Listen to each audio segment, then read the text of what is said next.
Hello everybody, and welcome back to OMB Reviews. I am the critic who is a cynic. Hope you're doing well, and today we'll be doing a box office breakdown for this past weekend, which saw Avatar: The Way of Water continue its dominance at the top of the domestic box office, seeing essentially no change in the weekend-to-weekend comparison. And of course, this film is expected to make another $20 million or so when the Monday numbers update. And so this film is still projected to be a pretty massive domestic and international release. The question, of course, is going to be whether or not this film is going to be able to hold on to these types of numbers and to this type of tracking starting next weekend, when you have a lot of people who are going back to work and back to school starting around Tuesday and Wednesday of this coming week. That will have, I think, a major impact on the box office. I think that we'll probably end up seeing some pretty massive drop-offs, not just for Avatar, but also for many other films, as I think one of the reasons as to why Avatar has been doing as well as it has is because, one, of course, ticket prices are that much higher for this movie and compared to almost any other film out right now, let alone compared to the original Avatar movie, but also because people actually have the time to go and see this movie. And since there are a lot of people talking about this film, and I know that there are a lot of fans who watch even my videos who leave comments about how much they love Avatar 2 and they're glad that it's making money, those people do exist. Some people, it seems, might actually be listening to those voices, even though I think that they are quite foolish because the film just itself is not any good and not really worth spending the, close to $20, depending on where you are in the market, to go see this film, over $20 maybe even, to go see this film in IMAX 3D and the biggest screen, biggest, possible thing, it's just, I honestly don't understand why it's doing as well as it is, but it is still doing well, and I will, of course, continue to cover these numbers objectively despite my hatred of Avatar and the Avatar franchise and how it's pretty much destroyed the career of James Cameron, in my humble opinion, as far as him being an actual creator of stories, because both stories for both films have been terrible. We also see some new numbers for Puss in Boots: The Last Wish doing much better than what many had expected for the film, including myself, up 31% from last weekend. Again, last weekend was Christmas weekend. And then Black Panther also continuing to perform much better than people had expected, up 38%. This is the reason as to why I do believe the film will end up north of $450 million domestically by the end of its run.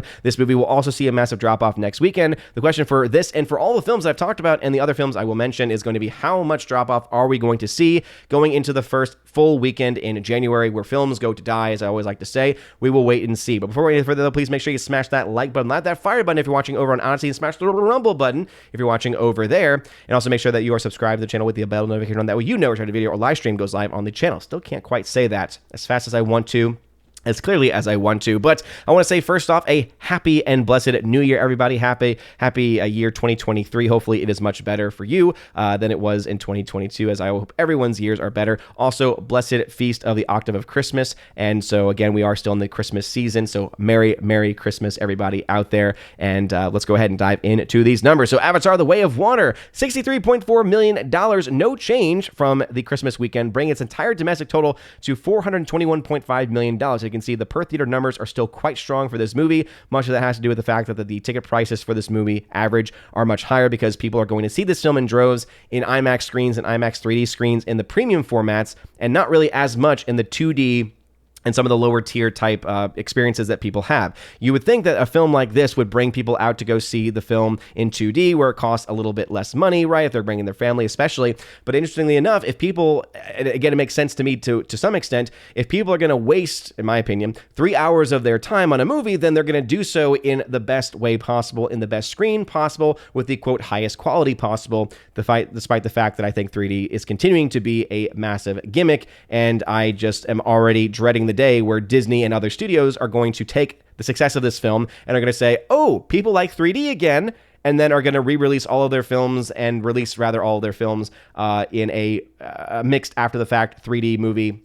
And this is something that we saw after the first Avatar film, much to do with the fact that it made as much money as it did. I would not be surprised if we see studios try to do the same thing and make 3D, once again, make 3D a complete and utter mistake and horrible decision for movies. It's just, again, I'm dreading it because the 3D era after Avatar was terrible. It was one of the worst eras in cinema as far as just the actual releases that were coming out, and they tried to push it down everyone's throats. No one really wanted it because, again, the glasses, you can't quite get those out of the way. You can't quite really sell people on that, especially with people who maybe can't wear those glasses because of some medical reason or some medical condition. All of these things are reasons as to why I think that it's just going to end up being a pretty bad thing overall. Puss in Boots, though, The Last Witch did, again, make $16.2 million, a 31% increase. $60 million is the total domestic for that movie. So doing much better than I expected with the 2-week numbers now in. I could say that Puss in Boots will either be just a box office flop, again, as much as 16 million in the red, but as much as up to, $20-30 million in profit if the film is able to hold on going into week 3 and 4, especially after the holidays. Black Panther: Wakanda Forever, another $4.8 million, a 38% increase from its Christmas weekend. So as you can see, not only is Disney adding theaters, but it's still added over 2,000 theaters. And that's the reason why I think that they will this film and try everything they can to push this film past past $450 million, or up to $450 million before the film actually ends up seeing the end of its run. Obviously, this film is going to see some massive drop-offs, just like all the other films, but I think that it will probably be able to just get close enough to $450 million. People have been saying, I don't know what you're talking about. I don't know where you're getting numbers from. It's because of the holiday frame, and people are always underestimating just the differences that occur when the holiday frame is there. When people are off for the holidays, they will go see films that they have not seen yet, or go see films that they otherwise would not see because they actually have the time to dedicate to that. And also, it's a time of gift cards and other things like that that might actually incentivize people to go spend money on a film like Black Panther or on a film like Avatar, etc. Whitney Houston, I Want to Dance with Somebody from Sony, it had 11% drop, so did not see the same kind of increase that many of these other films did. So as you can see, this film is set to be a flop at this point, making only $14.8 million domestically at this point. Babylon coming in the number 5 spot, dropping 24% to $2.7 million. Only $10 million so far after 2 weeks of its release domestically. Has not gotten any international push.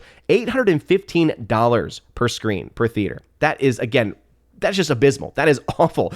So this is really, I think, showing us kind of the fall of this type of movie making, right? Is that if you just have a film where you put a bunch of big names in it and then you expect people to show up to go see it, that's not going to be enough. If you're going to have a bunch of Hollywood elitists on screen, living the lavish lifestyle, right? And that's the kind of story that Babylon is trying to tell.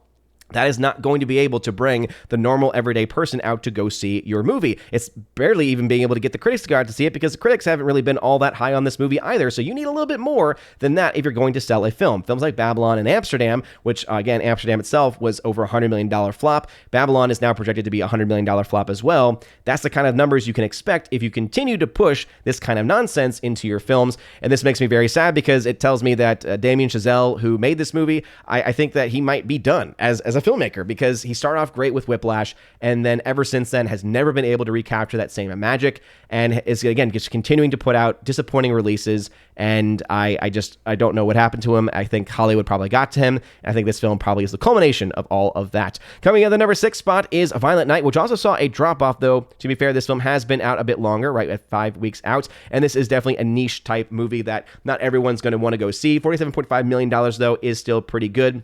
And I know that there's a lot of people who follow me who really love this movie. I hated it. I thought it was terrible. I thought it was garbage. I thought that it was so self-referential to the point of it just being obnoxious. When you have a character in the film who is a kid who is supposed to be a social media influencer and is like, yo, what's up?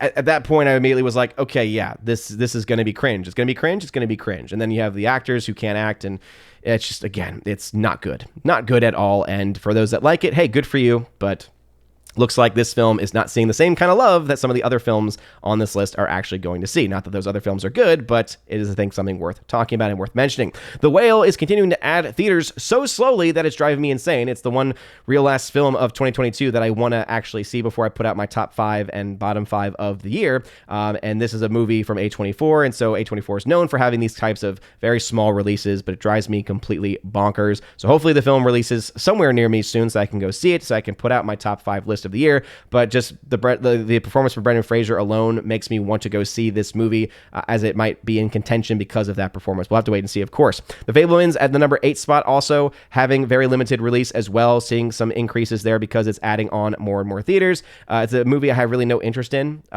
This is another film from Spielberg that apparently is one that is kind of a self-referential movie, is meant to be kind of a, telling of life story in a kind of way, and I just don't have interest in it. I don't have any genuine interest in it at all. So whether it's good or not, I honestly don't care that much about, because as far as Spielberg is concerned, yeah, I love a lot of his older films. The last film that he made that I really enjoyed was Bridge of Spies. Other than that, a lot of his modern stuff has just not been very good. A film that I really did like, though, was The Menu, seeing a 58% increase there, even being added to 20 more screens. So this film still has a chance to be able to break even, though it is becoming a lot less likely as the days go on. Did not see a holiday bump that I was hoping for this film to get, at least in the domestic market. So I have to wait and see where this film does worldwide by the end of its run. But again, still has a chance, but we'll have to wait and see. If they're adding theaters, though, that definitely gives me a positive sign, especially since January is where films go to die, and we're not likely going to see any other major releases, so why not just keep the film out for as long as you can? Strange World, as again, probably they're thinking the same thing, is, hey, let's try to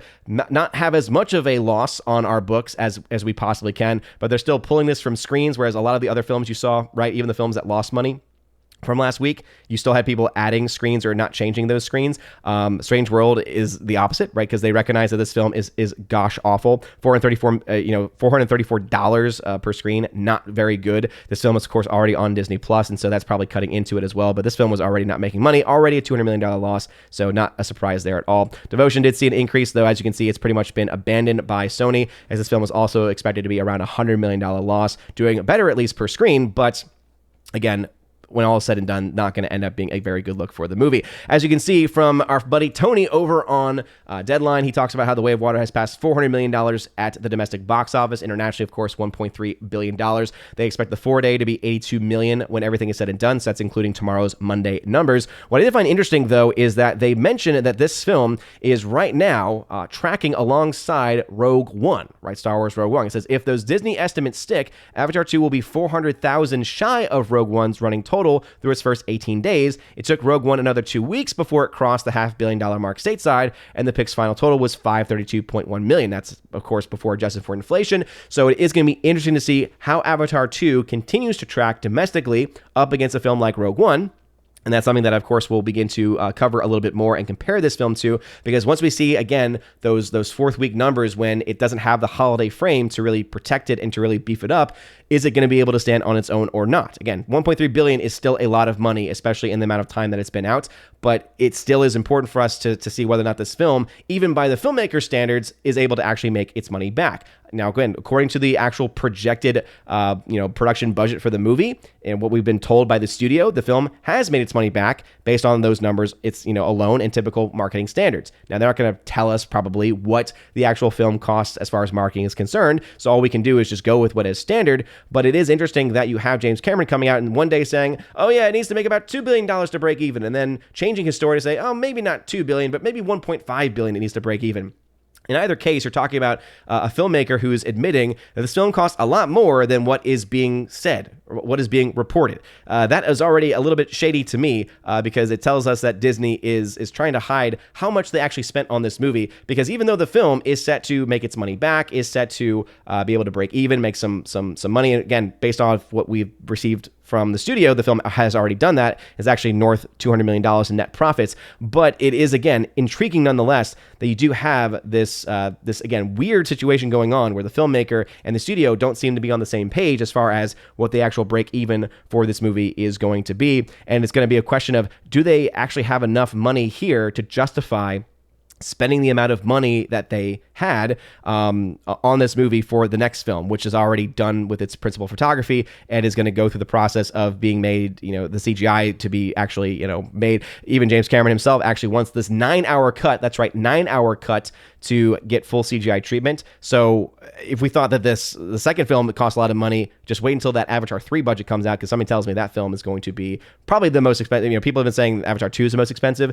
I think Avatar 3 might be more expensive based off of what we are being told, at least at this point in time. But anyway, Rogue One, that's going to be the film to really compare this to. So that's why when you adjust for inflation, I could see the film doing maybe $600 million, not being outside of the realm of possibility for the end of its domestic run. Looking at those actual numbers worldwide, as you can see, Avatar Way of Water is at $1.3 billion. So very likely going to pass up, unfortunately going to pass up Top Gun Maverick by the end of next weekend. Of course, it'll depend on how big those drop-offs end up being, but the international community is really showing up for this movie. It's going to be well over $1 billion by next weekend internationally. I don't quite understand what the international audiences see in mindless 3-hour entertainment, but again, I'm all for entertainment, box office, popcorn type movies, but with a brain, with a mind. And Avatar does not really have that. If you want to have a great popcorn flick, look at Top Gun Maverick. If you want to have a film that is just, again, a waste of time and money, you have Avatar: The Way of Water. My bias against the film is very, very clear, by the way, for people who like to point that out in the comment section, but my coverage of the box office numbers will always be as objective as I possibly can make it. Puss in Boots: Last Wish, $129.4 million, doing much better than what had been expected, as you can see,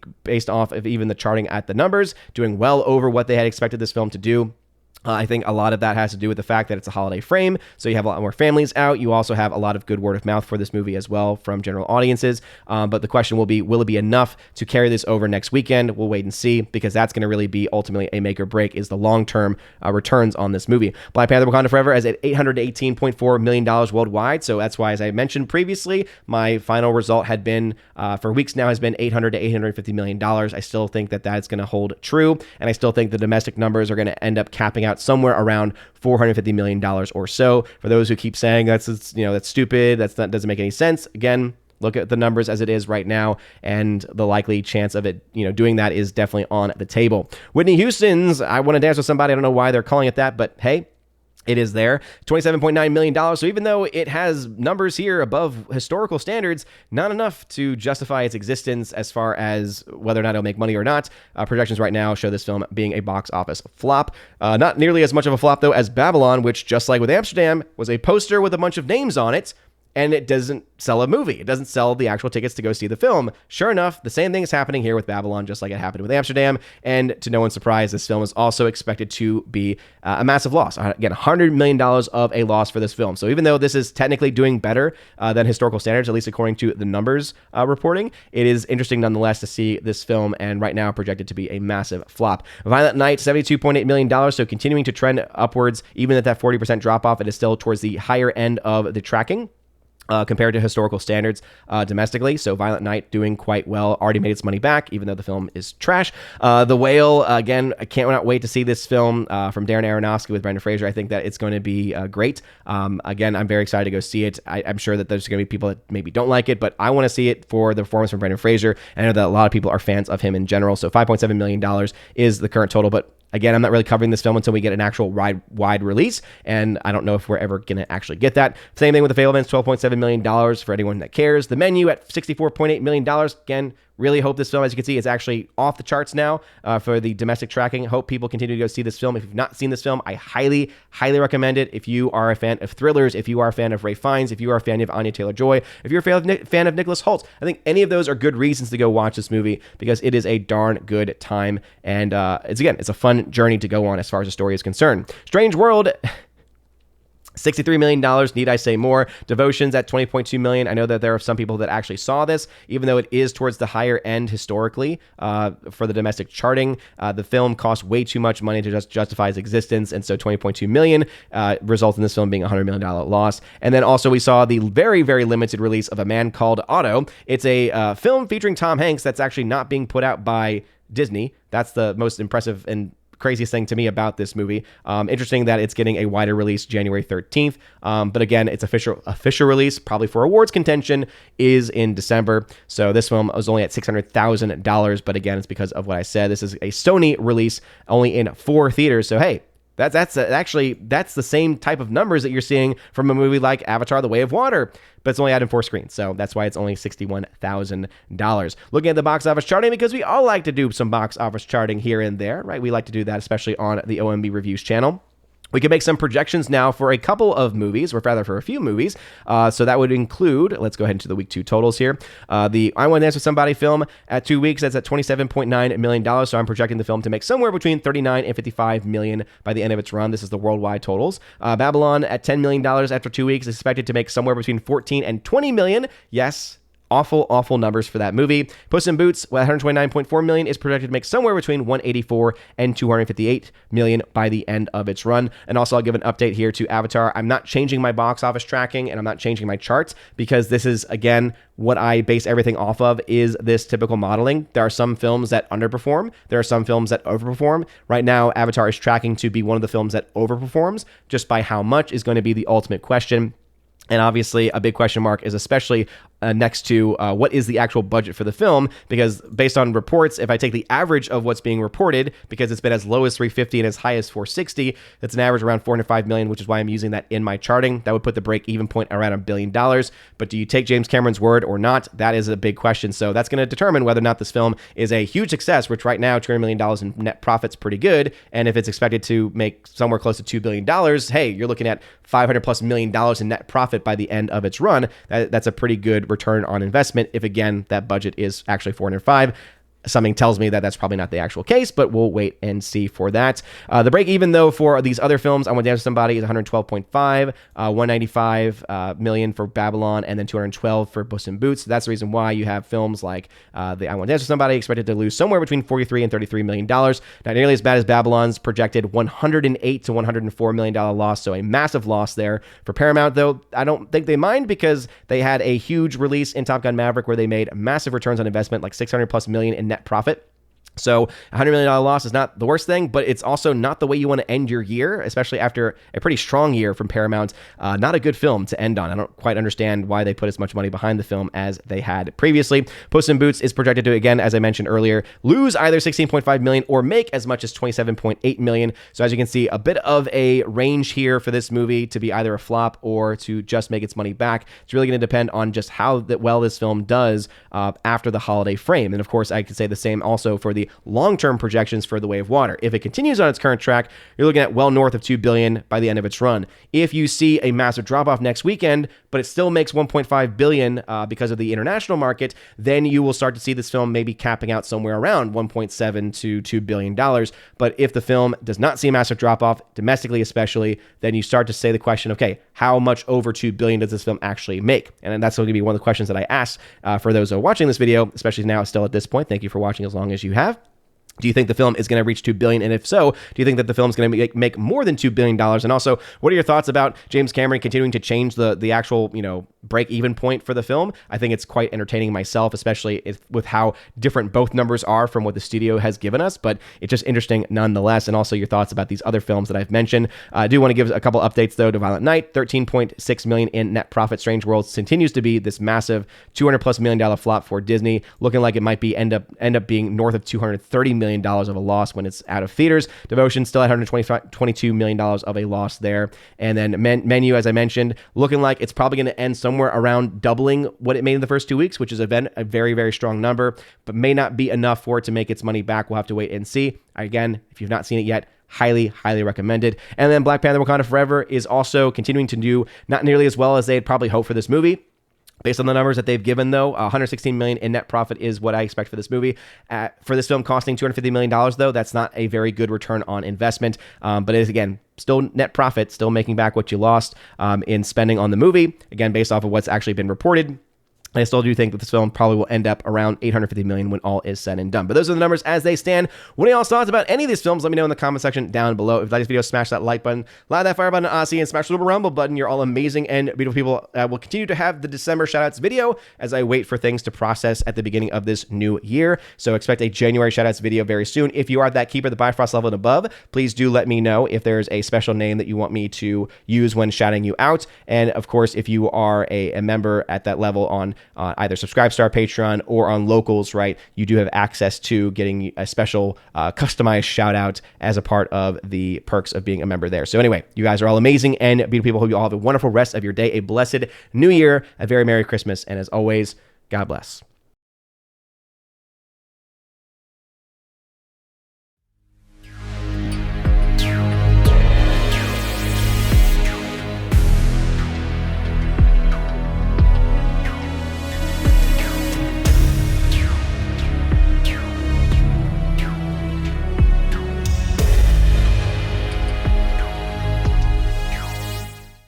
And now for a huge special shout out to all of my December Patreon, Subscribe Star, and Locals members, the long-awaited December video. First off, shout out to my Patreon members, Father Luca Illick, Garrett Searles, Heimir Irie Hymason, Joe Horn, Jonathan Carney, who you can check out over on his YouTube channel, Jonathan Carney, Laura, the Modern Major General Story, Orange Eye Reviews, who also has a YouTube channel you can check out at the same name, Rosetta Allen, who has a YouTube channel known as Eagle Rider, Miss Martin Muses, who also has a YouTube channel by the same name, Chris from the 80s, who you can also find on YouTube by the same name, and of course the Empress of the Universe, Tina B, who you can check out on her YouTube channel, Tina B. She does a show with the other Valkyrie of this channel, Stephanie B, called Soup to Nuts, so go ahead and check that out if you are interested. It's a very fun time talking about movies and all kinds of movie history as well. Also, shout out to my Subscribe Star peeps, Matt317, who you can shout out over on his Twitch channel by the same name, the R, Fast Reaction, Mr. Roy, J-Rod the Beer Guru, and the K-Man, who you can check out on Twitter, but also on his website, xtheboundaries.co, to check out his latest music musings, as well as his upcoming podcast as well. Also, to my locals members, Miss Minnesota Hockey Fan, How About a Hockey Player, UAB Mad Dog, Mike Jackson for the win, J.H. Schwalbach, Brett D90, and the amazing lawyer, Robert Barnes. Thank you very much for being my supporters over on locals. If you want your name shouted out at the end of every video and live stream, please check out the top link in the video description below, where you can sign up to get access to not only vocal shoutouts, but also to giveaways of Blu-rays, 4Ks, and Blu-ray sets as well. Right now, I'm giving away things like Nobody on 4K. I just got a bunch of ones in last night. Shawshank Redemption on 4K last night, in Soho on 4K. Some steelbooks of the Godfather trilogy on 4K as well. Tons of stuff to do for giveaways, so check out, again, that top link to find out how to sign up to become a Keep It the Bifrost level or above to get access to that, as well as things like the Chosen of Valhalla monthly member stream, and also other goodies like the podcast that I do with John the Flick Pig Flickinger, which we'll be recording our episode for this month in the next day or two, so be on the lookout for that if you are a member of the Army of Asgard level and above. Thank you all very much for your time and attention. You're all amazing and beautiful people. Have a wonderful rest of your December, and as always, God bless.